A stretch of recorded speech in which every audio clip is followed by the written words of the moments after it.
News Radio KMAN weather. Right now in Manhattan, 82 degrees with partly cloudy skies, wind out of the east at around 6 miles an hour. 30% chance of thunderstorms tonight, mainly after 4 a.m. with a low around 64. That chance will carry into tomorrow morning with a high near 76 in cloudy skies. Another 60% chance of showers and thunderstorms tomorrow night. Some of those storms could produce some heavy rainfall with an overnight low of 63. Then a 10% chance of showers and thunderstorms before 7 a.m. on Friday. After that, mostly cloudy and a high near 80. Just a slight wind out of the north at around 5 miles an hour. We got the game up next, an hour, here on News Radio KMAN. KMAN Daily Weather is presented by Fox Business Systems. How much does downtime cost you and your business? Don't let another second go by. Call Fox Business Systems at 776-1452. The following is an exclusive presentation of News Radio KMAN, your home for K-State athletics. It's game time. This is The Game on News Radio KMAN.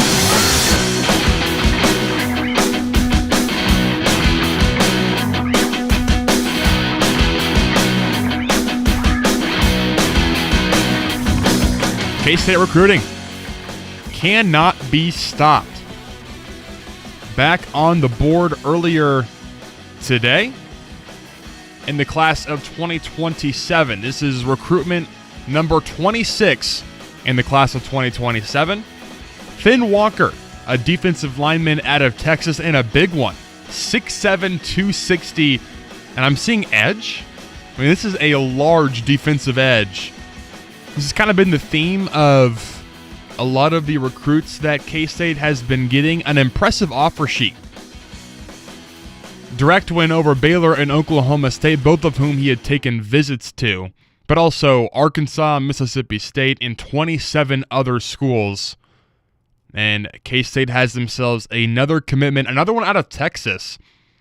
Walker is the 58th best defensive lineman in the country, 80th best recruit in the state of Texas, according to Rivals. Again, 26 commitment in the class of 2027 for K-State. Rivals has K-State as the 29th best class in the country, second best in the Big 12, behind only Texas Tech. And speaking of things that can't be stopped, how about Jack Caglione? 2 more home runs last night. The Royals win another one over the Tampa Bay Rays, 12-5. This is a stat I saw on social media earlier today. Over his last 14 games, Jack Caglione has 3 multi-home run games and 3 games with 4 times or more reaching base safely. There's only one player ever who has reached those numbers in a 14-game span at a younger age than Cags. That was Reggie Jackson in 1969. So I think anytime you're getting mentioned along with one of the all-time legends of the game of baseball, you're probably doing something right. And again, the Royals playing some really good baseball right now. They're 12-9 in June. They've won 5 out of their last 6, trying to win a series against one of the best teams in the AL later on tonight. Also, sneakily, Carter Jensen, he's been balling too. 357 average, 643 slugging percentage since June 6th. Welcome into the game. Cole Betchendorf with you solo in the captain's chair today.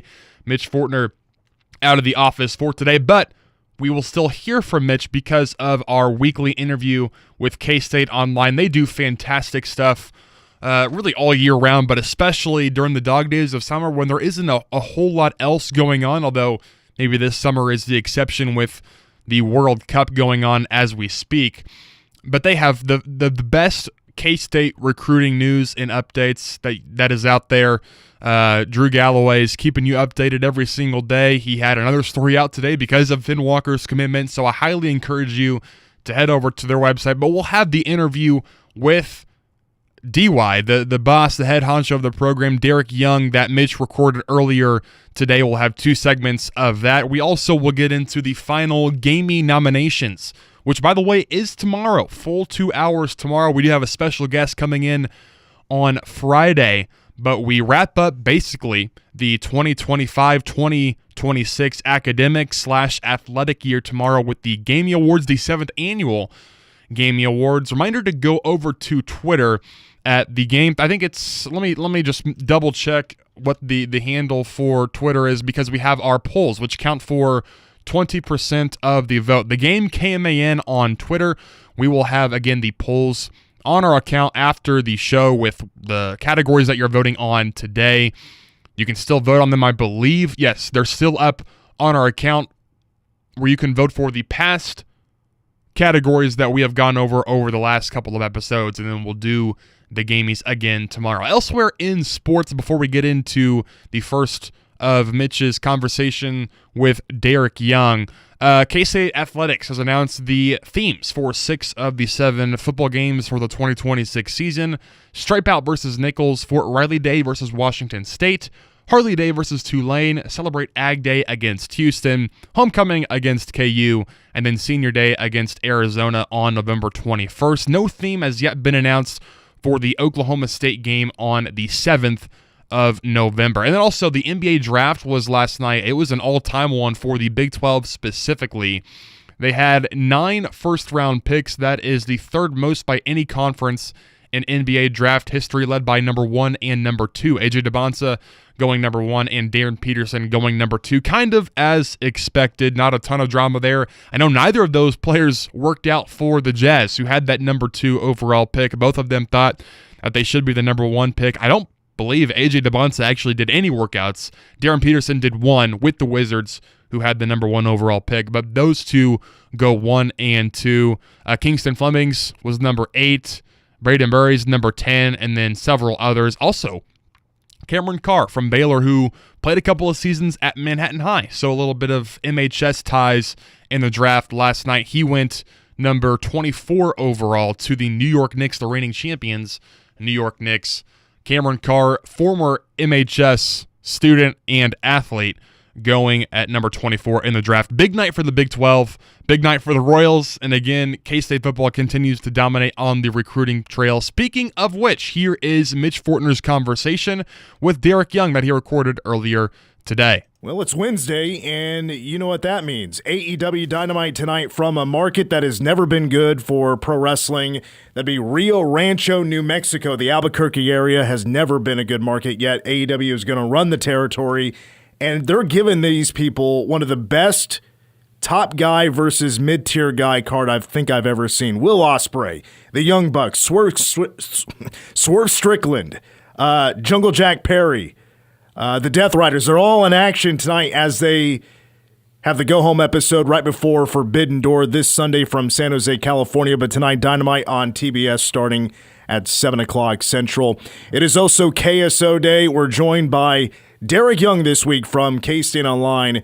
And well, DY, the big news that's been over the last 3 weeks is the Brennan Sorsby saga. We're on day 22 of this crazy stuff, and yesterday the NFL sends him a letter and saying, you're not getting a supplemental draft, jabroni. When you read that letter, what'd you think about it? What is the equivalent to a pro wrestling weapon being swung at and colliding with the head of Brennan Sorsby? Is it a steel chair or something? What would you make the comparison? Yeah, it's been a while since I got caught up in all the extracurriculars of what wrestling often provides on their shows in terms of weapons, and you have the backstage stuff. It almost, how about the concerto? Because he got whipped by the NCAA and the NFL. Right? That's a great one. That's a phenomenal. Yes, that's the perfect answer. Yeah, I mean he got hacked from both. And when it comes to the NFL, I think they took a little bit of a strategic way out, kind of like the NCAA did when they went to the court in the middle of the night to really box Brennan Sorsby into a hole. But for the NFL, instead of having to go out on a limb and basically saying they were going to suspend him for something that he did in college, they basically just took away his avenue for a year to make it to the NFL. So it was a little bit of creativity, but I think it's almost like a de facto 1 year suspension from the NFL. 2027 draft, that's the next round, unless he was to do something crazy and play Canadian football or whatever. I don't think that would be the case. So Sorsby will still have a shot, maybe, at playing in the NFL. The concerto, by the way, for those that don't know, which I'm sure most of you don't, Edge and Christian made it famous. Guy laying on the ground, chair goes underneath his head, and typically it was Edge. Adam Copeland in AEW now, his real name, takes the other chair and smashes it over his head, making a chair sandwich, so to speak. Let's get to a number of K-State topics here, DY. Of course, the recruiting is just off the charts right now. By my calculations, K-State has received, for the 2027 class, 16 commits over the last calendar month. The recent ads this week since we last had KSO on, Ashton Stark, Joseph Graves, who has the most intimidating baby face I think I've ever seen. LaRon Baker commits yesterday. He's a wide receiver from East St. Louis, Illinois. Any thoughts on these recent ads for K-State? There are 3 stars across the board. It just feels like this staff has taken recruiting to a whole other level that we have not seen before, really. At Kansas State, at least in the modern era, they are able to win contentious recruiting battles, and it's across the board. It's not like there's a position here and there that is lagging. It's not like there's anyone that's really unattainable. They also, on top of what they've already done, I think they're going to land a couple more commits in the near future as well. So they're not absolutely done at this point, but it's phenomenal what they've been able to accomplish, even with the ones that they've had. And I think about it. They were an eyelash away from landing the number 2 quarterback in the country too, and Jake Naro from Illinois. And obviously they went back and got Cam Cruzy from Tennessee, who's spent some time in Kansas City as well.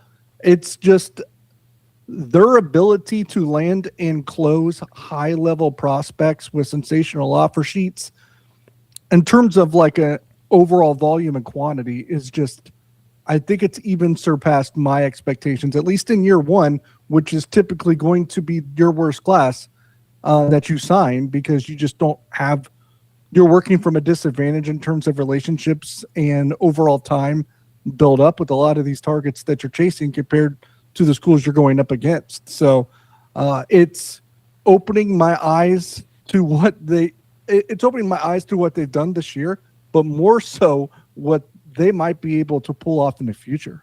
Yeah, there's no doubt, especially, surprising a little bit just to see K-State as a top 30 recruiting class, second in the Big 12. Not really used to that. You'd have to go back to the Bill Snyder 2003 Big 12 championship days, I feel like, to get those kind of numbers. But not surprising with the staff that was put together. A lot of great recruiters on this staff, there's no doubt, including, and Colin Klein is a great recruiter himself, there's no doubt.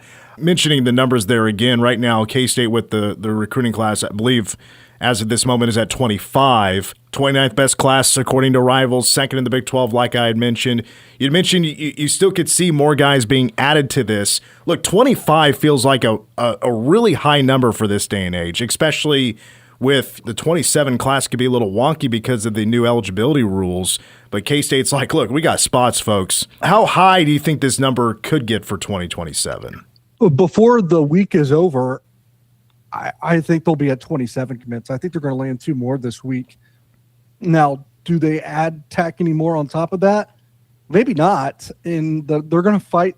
They're going to have to fight like heck to keep a few of these because they're so in demand, a few of the commits, that it'll be a little bit of an adventure probably the closer we get to signing day for a few of those that they have to, really cling to as time goes by, kind of similar to how it was with Lincoln Cure a couple years ago. So I think they're going to run into that a little bit, but it's 7. I think they're going to have 2 more by the end of this week, but I wouldn't rule out maybe getting an offensive lineman late or an in-state prospect that emerges and blooms late, or if another need pops up closer to signing day once you kind of see the product on the field a little bit and have a more of a sample size to work with in terms of knowing what spots you need to address. So 27, so 2 more by the end of this week, and maybe a surprise or 2 later. Is there anything you've gathered as an intel or just anything you've actually noticed about what could actually be the recent secret sauce and why K-State's winning a bunch of recruits? I got an email from somebody I know at K-State that will remain anonymous here, but the name is off the record here, but mentioned that, hey, you may want to start thinking about Shaylin Klein as, certainly being really helpful in efforts in recruiting, just helping out wherever she can, or some of the other families potentially helping out. I'm not saying that's the main ingredient there, but there's got to be a little something extra there. So what have you gathered, or maybe some extra reasons why K-State is really hitting hard on the recruiting trail and winning? I think you touched on it a little bit there.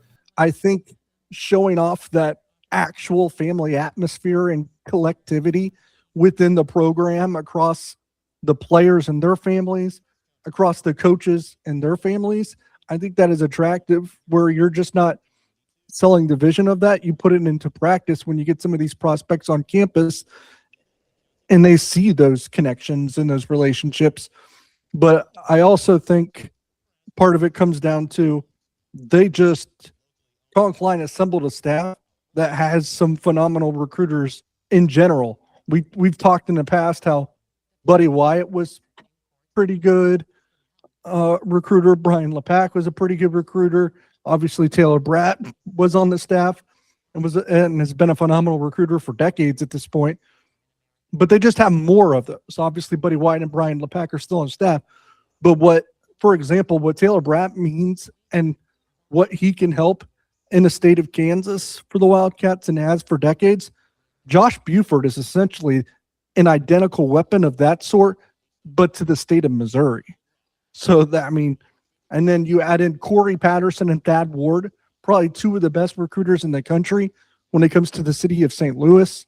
Thad Ward was a phenomenal recruiter under Chris Kleiman for a year and has really continued that since getting on campus as well. Christian Ellsworth nearly landed, a 5-star quarterback essentially. So he showed his recruiting chops straight out of the gate. They basically, a chunk of these guys too, have been at Texas A&M for the last couple of years, and they probably saw what is perhaps the best recruiting operation in the country up close and personal, and were thrusted into that and participated in that. So they learned how it was supposed to look, and now they've brought that to Manhattan as well, and put it to practice. And if you don't believe it, just go look what Texas A&M, now that they've been there for a few years, right? Like I said, it takes sometimes a few years to morph into that recruiting power. Well, Texas A&M's running away from every single team in the country right now in the class of 2027 with the number one class. It might not be close. Well, DY, as we're sitting here recording this, Taylor Bratt just sent out another cat signal for 2027. So let's take a break. We'll get the identity of who that is when we'll come back, hopefully. We'll have more with DY here in just a moment, including maybe a couple of predictions on the K-State football season that we talked about on last week's shows. We'll take a break. More of the game is coming up next on News Radio KMAN. Whether it's game day or a night out with great live music, Bottle Cap Sports Bar delivers the atmosphere you're looking for. It's Manhattan's go-to spot for catching every Wildcats or Chiefs game and enjoying live music that plays the songs you actually know. Come early for a good seat, great music, and cold drinks served up right. Stay in the loop. Check out their Facebook page for the full schedule of events.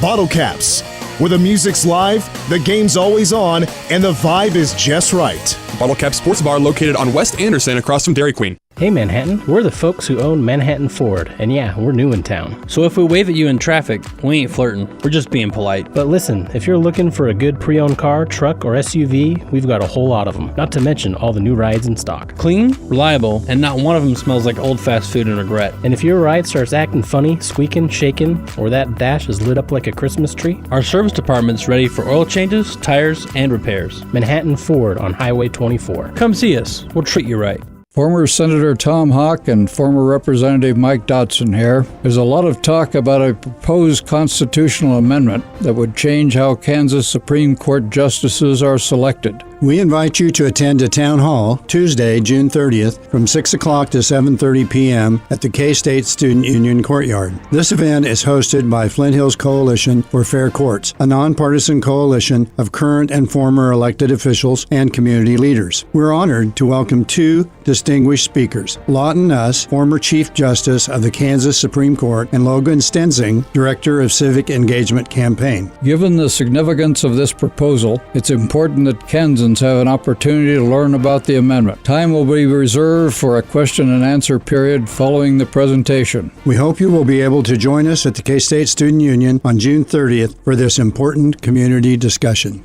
Paid for by the Flint Hills Coalition for Fair Courts. Mike Dodson, Chairman, Tom Hawk, Treasurer.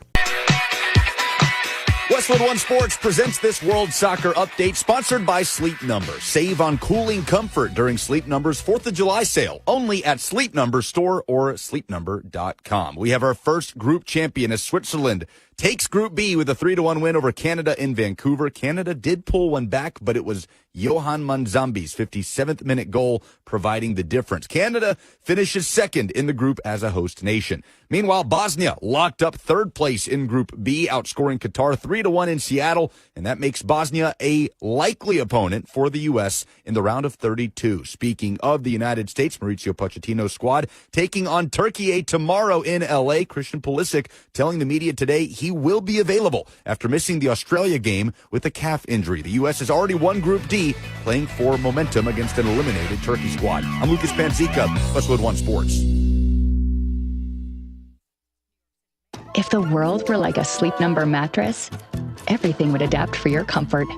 Because as your life changes and your body changes, Sleep Number mattresses adapt and shift to give you personalized comfort night after night. And right now, new mattresses start at $1,500 during our 4th of July sale. To experience a whole new world of comfort, visit a Sleep Number store or go to sleepnumber.com. Sleep Number, to a good life sleep. From the FIFA World Cup to competitive business environments, grand ambitions lead to game-changing achievements. At Bank of America, we're there to support businesses at every step, providing insights and expertise to help you gain an edge. He shoots, he scores! What would you like the power to do? Explore winning business solutions at BofA.com/gamechangers. Bank of America, official bank of the FIFA World Cup 2026.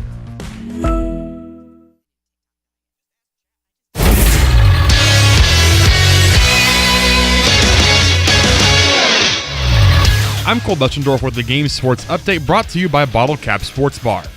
K-State football got back on the board again earlier this morning for the class of 2027 as Finn Walker announced his commitment to the Wildcats. Walker, a defensive lineman out of Texas, had an impressive offer sheet including Baylor, Oklahoma State, Arkansas, Mississippi State, and 27 other schools. Walker, standing at 6'7", 260, is the 80th best recruit in the state of Texas and the 58th best defensive lineman in the country, according to Rivals. Walker is the 26th commitment in the class of 2027 for K-State. Rivals has K-State as the 29th best recruiting class in the country and the second best in the Big 12 behind only Texas Tech. And the Royals continued their hot play as of late last night with a 12-5 victory over the Tampa Bay Rays. Jack Caglione added 2 more homers to what has been a blistering month of June for the sophomore slugger. He's got a slash line of 373, 453, and 773 to go along with 9 home runs, 6 of which have came in the last week. And on the mound, Lewinder Avila had his second consecutive outing of 5+ innings with just 1 earned run, giving up 3 hits and striking out 6 in the start. The Royals go for the series win tonight. First pitch at 5:40, pregame at 5 on News Radio KMAN.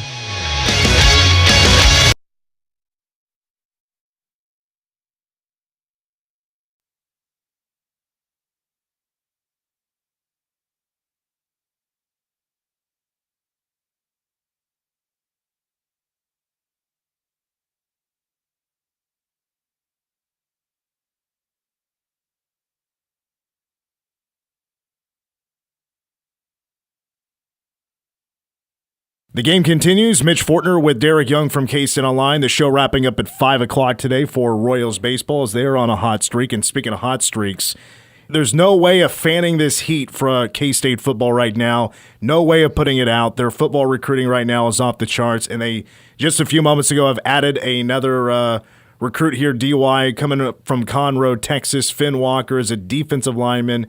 Big kid, 3-star. What can you share with us about this recruitment win for the Wildcats, adding a 26th to the 2027 class? I'll be honest. I know that the ranking doesn't necessarily reflect it, at least not yet, but this was one of my favorite targets, regardless of position for Kansas State, the entire recruiting class. I just didn't know that they would be able to pull it off based on they have 5 or 6 other defensive linemen committed, and Oklahoma State and Baylor and SMU are all there recruiting the heck out of Finn Walker. Big 6'7", 260-pound lineman, and a track stud too at that size, which is pretty phenomenal. He's got like the Avery Johnson kind of hair as well. So the complete package here. And he was one of the two that I was referring to, earlier when I said that they could pull off 2 more commits. But once I learned of this one in particular, I was blown away. For them to be able to land someone of this magnitude and probably have to work against some of the numbers there and having other big-time programs chasing him just as hard. And really, they had him on campus before Oklahoma State and Baylor, so they had to host him and then survive those visits as well, and they still landed up. This staff continues to amaze me with the work that they have been able to do. Yeah, you said something there that I just feel like I could probably name 10 guys in this recruiting class that I feel like, just when I finally get some eyes on some film and watch them do their thing at their position, it's like, man, it kind of feels like where they're ranked right now just feels a little underrated. Like, I wouldn't be surprised if they make a jump, but a lot of competition there to make that jump, there's no doubt. I don't know if this is a tough question to ask right now, but this, of course, would depend on what the roster would look like heading into 2027, but do you get any gut feelings about guys that just off the list just jump out to you right away about who could play as a freshman for the Wildcats? I guess a few that would jump off, and maybe this is due to position, right? There are certain positions or certain skill sets where you can translate to the field a lot quicker than others. Like, it's going to be tough, regardless of how highly ranked you are, to crack a rotation of any kind as an offensive lineman, and in some cases as a defensive lineman. And it's just a little bit tougher to do, and even quarterback as well, obviously, as we know. We'll see what it looks like for Cam Cruzy, the quarterback commit, but with 5 for 5 pass, they could realistically bring back Avery Johnson next year. So that's something interesting to consider when answering questions like this, is like, who's coming back. So that's tougher to determine because of that. But like Cooper Omott from Great Bend, the 4-star athlete who I think will play safety, I could see him getting on the field pretty quickly just because of his skill set. He's a freak athlete. If he wanted to dedicate himself to it, there's not a whole lot of events on the track and field that he couldn't win if he really just focused and dedicated on that alone. That's how good of an athlete he is. To me, he kind of reminds me a little bit, and I've written this at KSO a few times. Everyone remembers Cooper DeJean in Iowa, ended up being a first-round pick and went to the Philadelphia Eagles. I think Cooper Omott is almost like the safety version of that. It would not surprise me if he played a little kick and punt returner. A guy that obviously would make a lot of sense would probably be the junior college offensive tackle that they have committed. He's a little bit older, so that makes a lot of sense. He should be a little bit more ready than a high school kid, and perhaps we'll see if it stands, but there is some that think it will stand, that he might be the top junior college player in America already committed to Kansas State. So those pop out. I'm trying to think, looking through this, if anyone else, one of those receivers that have a lot of speed, sometimes those guys can cut through and grab a little playing time. That'd be an Ashton Stark from Louisiana, or the guy they just landed from East St. Louis, and Laron Baker. So, and then maybe the younger brother of Josiah Villamil, who signed with Kansas State last year, is a true freshman this season. His brother, Joshua Villamil, a corner as well from the state of Texas, a 4-star. I could see him maybe crack some early playing time as well. All right, a couple more quick questions from you. I saw earlier this week you wrote about the running backs, and if there's one group of guys I may think about every day leading up to the season, which we're 74 days out, as the running backs. I'm a running back guy. That just comes natural to me, but a lot of questions still, a lot of intriguing questions about what this could look like. This could be grinded out during fall camp or fall practice. It could be, during the season. Right now, where it stands, though, K-State does have, in some respects, a 3-headed monster that any variation could see the field. A lot of different types of running backs, different skill sets, things like that. Do you have any just predictions right now on from depth chart to results on how you feel about the running backs right now? I just think they're going to be forced almost into a situation because I think those three are still all pretty stout and impressive. I think if Joe Jackson needs to take the next step and be a little bit more consistent than he was last year, Rodney Fields, the transfer from Oklahoma State, probably needs to, how should I say this, show himself to be more of a durable and healthy player. Been banged up a little bit at Oklahoma State. Was already been banged up probably as a result from last year, but he was banged up for some of this offseason and unable to be available at all times. So they got to work on that a little bit. The durability is an important factor. And then Jay Harris really didn't get to see the field at Oregon. So he hasn't shined through at this level quite yet. And we'll see if he can take that next step. It sounded like he did. He was probably, you were there, he was probably one of the players raved the most about from players and coaches throughout spring football. So you got three, I think, worthy football players in the backfield that you can trust and probably give the ball to. So what do? It's hard to keep everyone happy. Like, that's why my take was it wouldn't surprise me if they just kind of roll with a hot hand approach, or just shuffle them in and out often as well and keep everybody fresh. I think you'll see a good dose of all three. Yeah, Jay Harris for me certainly passed the eye test, and I haven't seen him in person carry the pigskin yet. He looks like a human version of a pit bull. Like, he's just so fit. He could be in AEW and WWE and fit right in. He should absolutely. Right next to Brandon Rechsteiner should be getting NIL from an NIL deal from the WWE. Think about that and move once he's done with playing football. Last thought here is last week it was BetMGM that came out with the Big 12 win total over unders. They put K-State at 8.5. I always overshoot it. I'm a K-State fan. I can always find a reason why K-State's going to win a game. So many still mysteries out there with K-State's schedule, how good teams are going to be, but where your gut tells you right now, would you take that over or the under? I want to take the over just based on the schedule alone, but there are spots on this roster that I don't feel the greatest about yet. They can certainly overcome that, and they got some weapons elsewhere where you kind of try to make up that gap in other ways, of course. But like the defensive line, I probably need to see that in action a little bit.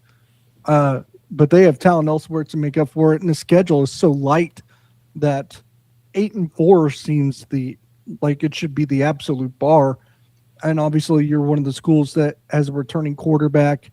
We talked about the backfield. I like the receiver room. The offensive line, I probably need to see it a little bit. So you just worry because the questions are basically in the trenches. I would lean over. It feels a little bit more heart than head, but I would lean over. DY, I took the over as well at 9-3. I really appreciate your time and good to catch up with you. We'll talk to you here in a few weeks. Appreciate it.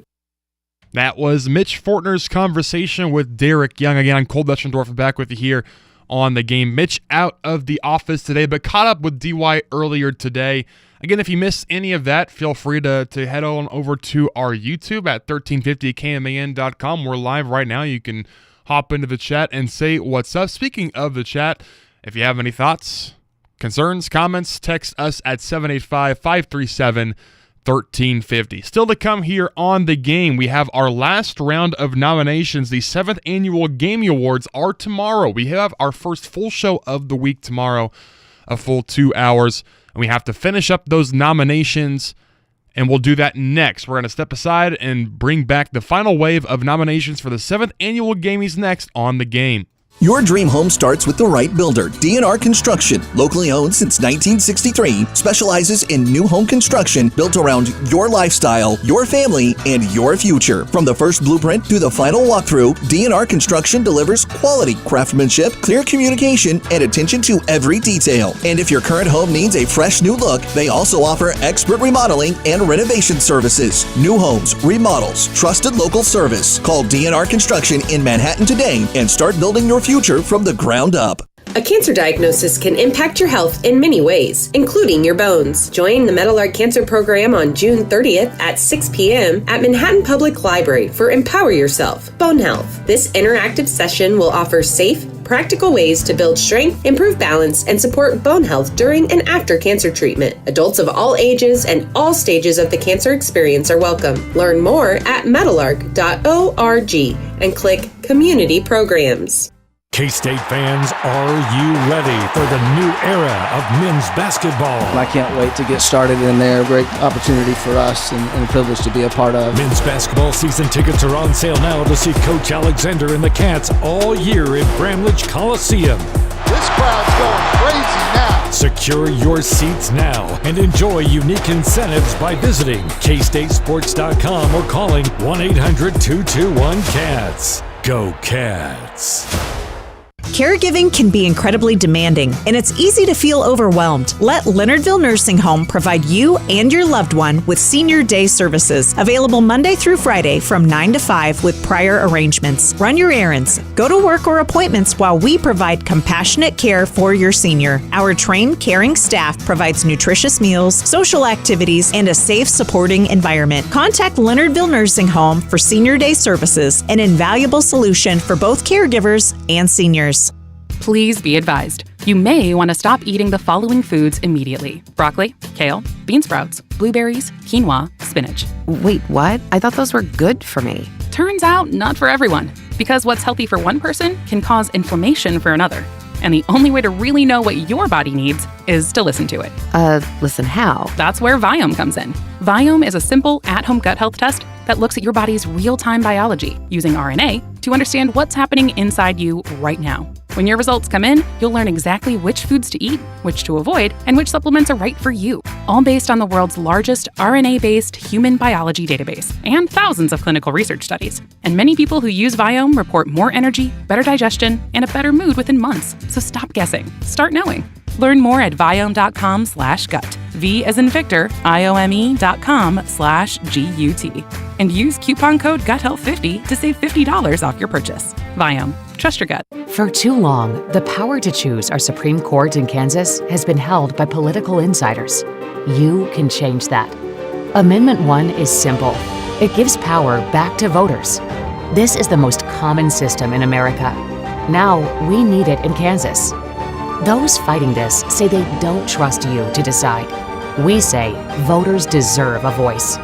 Vote yes on August 4th. Paid for by Americans for Prosperity. American Family Insurance. Business owners, when was the last time you reviewed your insurance? One incident could reveal a costly gap that could impact your income, equipment, or operations. At Wilden Associates LLC with American Family Insurance, we'll review your coverage and help make sure it still fits what you do today, not what you did years ago. Call to schedule a business insurance review. Don't put it off. This is Rob Wild, agency owner, Wilden Associates LLC. American Family Mutual Insurance Company, SI, and its operating companies, 6000 American Parkway, Madison, Wisconsin. News Radio, KMAN, weather. Right now in Manhattan, 83 degrees with mostly sunny skies, not much wind, just 3 miles an hour. Tonight, 30% chance of showers and thunderstorms mainly after 4 in the morning with the low of 64. That'll continue into tomorrow. 50% chance of rain throughout the day with cloudy skies and a high near 76. 60% chance of rain tomorrow night. Some of these storms could produce some heavy rainfall. Cloudy with a low around 63.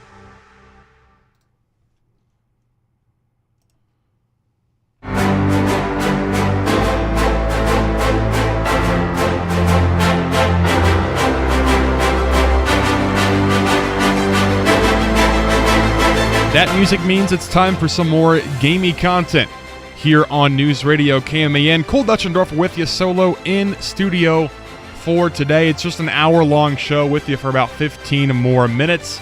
The Gameys are tomorrow, the 7th annual edition of this prestigious award show where we go through the best moments, the best athletes, the best coaches, mainly in K-State sports, but of course we got to deviate from time to time and get you some. One of those we're going to go over here in this next wave of nominations. If you've missed any over the last couple of days, just visit Spotify, Apple Podcasts, YouTube, anywhere you get your podcasts. We have those live. And also, while we are on the subject, visit Twitter at 1350 KMAN.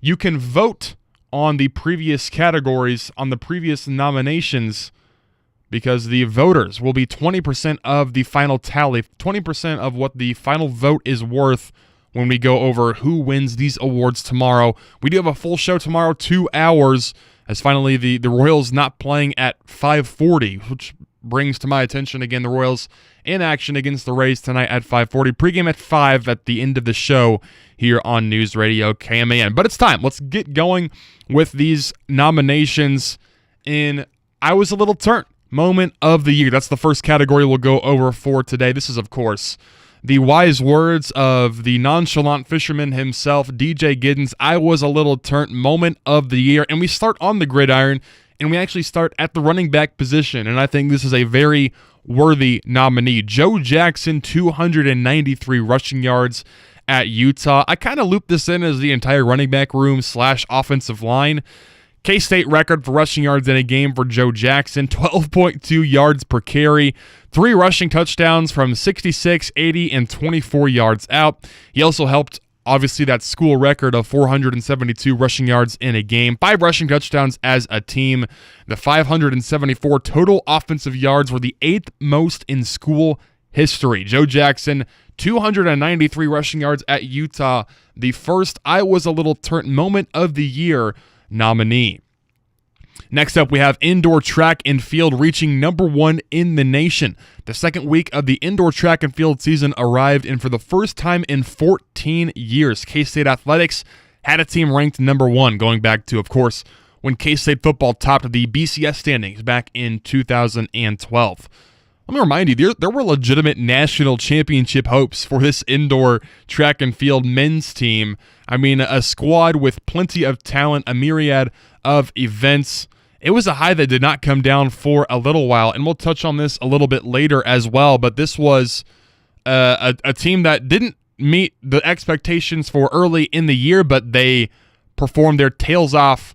They got top 5 in the nation, by far the best finish in indoor school history. But again, we'll touch on that a little bit later on. So indoor track and field on the men's side reaching number 1 for the I Was a Little Turnt Moment of the Year. And finally, wrapping us up, Tess Heel, 21 points in the fourth quarter at Houston. You know, looking back on this game was not the prettiest start at all. K-State was going down 11 into the second half against a team that was not very good in Big 12 play this year, but a 19-8 advantage in the third quarter meant the game was tied going into the fourth. Tess Heel masterclass in the fourth quarter, 21 points in the fourth alone, a school record for points in any quarter since the start of the quarter system in the 2015-16 season. 9 of 16 from the field, 11 of 12 from the free throw line. This is also the game, if you recall, with a bit of a scrap. There were, I believe, 4 Houston players ejected. I think Janessa Cotton got ejected as well. Heel made 6 consecutive free throws during this stretch when there was a bit of a fight, and K-State would win that game. Again, 31 points for Tess, 21 in that fourth quarter. So those are your 3 nominees for the I Was a Little Turnt Moment of the Year. Joe Jackson, 293 rushing yards at Utah. Indoor track and field on the men's side reaching number 1 in the nation, and Tess Heel with 21 points in the fourth quarter at Houston. Now we'll head to the best supporting actor. I mean, this is kind of what it sounds like. Just someone who was supportive in one way or another over the past calendar year. First off, Chris Kleiman retiring for Colin Klein. And I don't know if we can ever fully be grateful enough for how Chris Kleiman treated the end of his career at K-State and for, as of right now, the end of his career just for coaching college football. This is a college coach that will forever be remembered as, I think, one of the best of all time when you look at his body of work from NDSU to, of course, replacing one of the greatest coaches of all time in his own right, and Bill Snyder at K-State coming in, winning a Big 12 championship. You can't understate the kind of a coach and the kind of person that Chris Kleiman was. And then he stepped down, yes, because of all the changes happening in college sports, how that didn't necessarily represent and reflect what he originally got into coaching for, but I also truly believe that he saw the opportunity that K-State had to hire their homegrown kid who would certainly be at the helm of a different program right now if Kleiman wouldn't have done that. So Kleiman retiring for Klein, the first nominee for the Best Supporting Actor. Tang's mouth to get fired for cause. Exactly 10 days before a blowout loss to Cincinnati, Coach Jerome Tang said this following a 34-point loss at home to Iowa State. I'm not disappointed at all. I was proud of our guys. Fast forward to the press conference after another trouncing at the hands of a Big 12 opponent at home. This was embarrassing. These dudes did not deserve to wear this uniform. You know this rant by now. We've covered it over the last 4 months or so. Shortly thereafter, Jerome Tang was fired by K-State with a, quote, for cause attachment, saying that Tang's actions constituted public disrepute, embarrassment, and ridicule for K-State. So Coach Tang's mouth for getting him the for cause distinction in the lawsuit, which, by the way, still has not been completely figured out just yet. And then finally, the nominee for the Best Supporting Actor, Paper Bag fans. Coincidentally enough, this occurred on the exact same night that Jerome Tang had those comments that we just touched on. If you recall, against Cincinnati, a handful of students in the student section sporting some Aldi bags featuring several different messages, including, this is over the head, of course, anybody got $18.675 million, Nate Aubrey for head coach, and Carl Ice, please save us. These were the students who did not really want to watch the game, but some of them cut the eye hole, some of them did not. Tang said post-game that he would have worn paper bags too if he was in the crowd. This was such a time for K-State men's basketball, I think is the best way to put it. This was something that I will certainly never forget. So those are your 3 nominees for Best Supporting Actor. One more time for you. Kleiman retiring for Klein, Tang's mouth to get fired for cause, and Paper Bag fans also in that same game against Cincinnati. Now, I mentioned not all of them have to be K-State related. That would certainly apply to this next category, and this has been something we've covered extensively, really, not only over the last couple of weeks, but over the last year, the federal lawsuit of the year. And this was highly contested, a lot of competition in this category, starting with, of course, Big 12 versus Texas Tech. We have beaten this dead horse into the ground. In case you've literally been under a rock for the past month, Big 12 filed a lawsuit to secure the authority to enforce its bylaws and sanction Tech. Tech folded, booted Sorsby, and cut its losses. Again, not going to go any further on that. You know by now what's going on with that entire situation. House versus NCAA, this feels like forever ago at this point. I don't know if that's just me. This feels like ages ago. That was just last year. Settlements totaling $2.8 billion, yes, $1 billion with a B. Introduced the annual cap of $20.5 million that is increasing every year. Established roster limits and a ton of other stuff. Truly a huge landmark case when it comes to college athletics. And finally, another nominee for the federal lawsuit of the year, Cincinnati v. Sorby. This is kind of forgotten a little bit. Sorsby has been in a lot of legal battles this year with Cincinnati, with the NCAA, potentially with the NFL, to be determined. Cincinnati filed this lawsuit demanding a $1 million exit fee from Brendan Sorsby for breach of his NIL contract following his transfer to Texas Tech. Cincinnati said that Sorsby signed an 18-month, 2-season NIL deal through December of this year with a contract stipulation that said if he transferred before the agreement expired, he would owe $1 million in damages.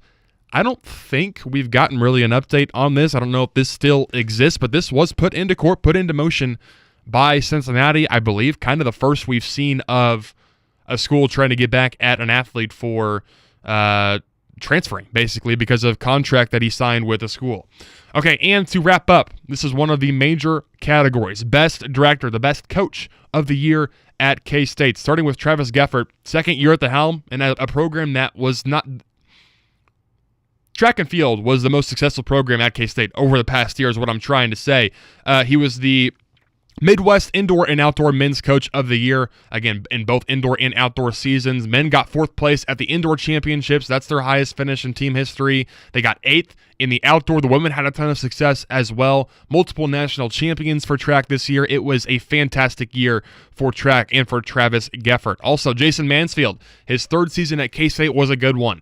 Took K-State back to the NCAA tournament for the first time since 2021. 5 top 25 wins, the win over KU in Lawrence, and of course, he got himself a contract extension through 2030. The last two we're going to go through really quickly. Jeff Mittie led one of the youngest teams in the nation to a winning record in a WNIT appearance. You saw they were at their best at the end of the season after a full year of college basketball under their belts. And finally, Chris Kleiman managed the team to a 500 record despite a myriad of injuries over the course of the season. Maybe the biggest thing to me, personally, was the way that he managed through the...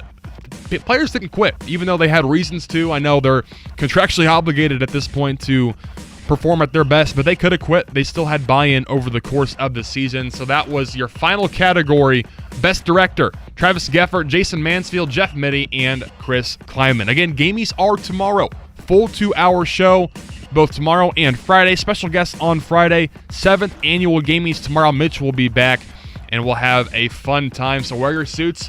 Be ready for it. Again, Royals at 5:40. Pregame at 5.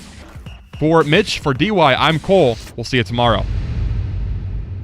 Join the original influencers, influencing for over 60 years, and discover how you can turn your passion for media and sales into a rewarding career. Manhattan Broadcasting is looking for creative, hardworking individuals who have a passion for